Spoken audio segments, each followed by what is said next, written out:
There's a lot of news out there, but what don't we know? We dove into the research so that we could share with you the 4 things that we don't know about coronavirus, the impact on the country, and what we can do about it. That's next when Selling DC Talks the Nation.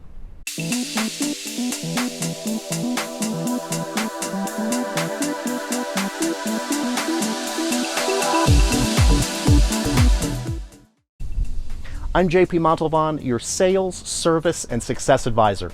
I'm wearing pink today because more than anything else, my team and I want to share with you that we care deeply about you. Now, there are many agents from Coldwell Banker, from eXp Realty, from Keller Williams, from Berkshire Hathaway that also care deeply for you. That's why we created this series, so that we could share the real in real estate. In the next 4 minutes, we're going to share with you the 4 things that we should know that are the perspectives of great researchers from across the country. So 4 minutes, 4 things, strap up your seatbelts. First and foremost, coronavirus will take the lives of many Americans.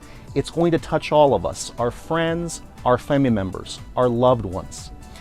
Columbia University also shares with us that poverty leads to the death of 850,000 Americans every year.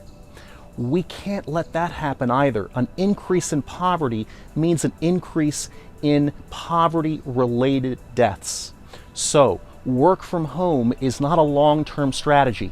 We need to learn ways to fight coronavirus and to be able to keep us strong and our poverty low.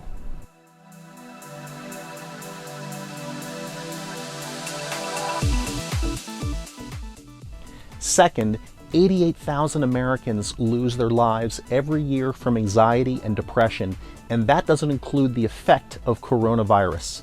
So, what can we do? Take advantage of teletherapy, where therapists are using phones and tablets to help their clients. Also, what can you do to take control of your wellness? Well, things like getting out and taking advantage of fresh air, making a regular schedule for yourself, eating healthy. These are all things that have been proven to reduce anxiety and depression.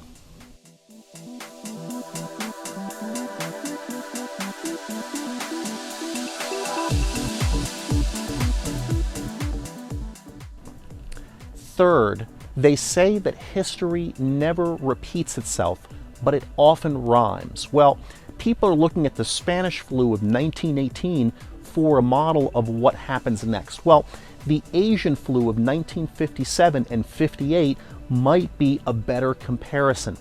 Now, in the Asian flu of 1957-58, 100,000 Americans lost their lives, many more times than the seasonal flu, and we were a much lower population in those days.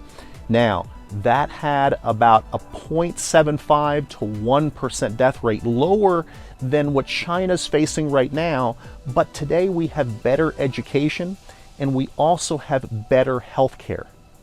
The Asian flu caused a recession here in the US and globally, but we recovered in less than a year.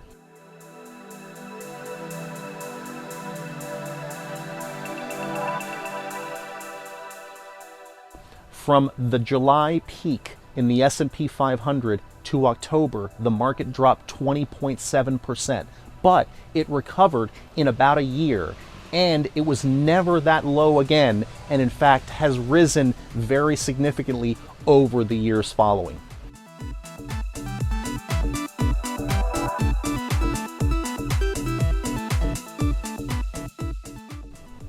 Fourth, Freddie Mac, the government's mortgage guarantor, shared with us that we had a 3.3 million home shortage of homes for sale across the country in February of 2020, going into the pandemic, and that was increasing by 300,000 homes a year. Now, why was that? Well, we had tariffs and a building labor shortage, which made building homes harder. So, we're going to see that shift. We are going to see that shortage diminish somewhat as distressed homeowners, people that have lost their jobs, sell their homes. But if you're in a seller's market right now, you shouldn't be surprised if it stays that way, because distressed sellers don't always exist in markets where the home sale price is strong. We just shared the 4 things that we didn't know. Agree or disagree? Post your questions in the comments below. We'd love to hear from you. Subscribe and follow so that you can stay up to date, and more than anything else, we hope you are well and stay well. See you next time on Selling DC.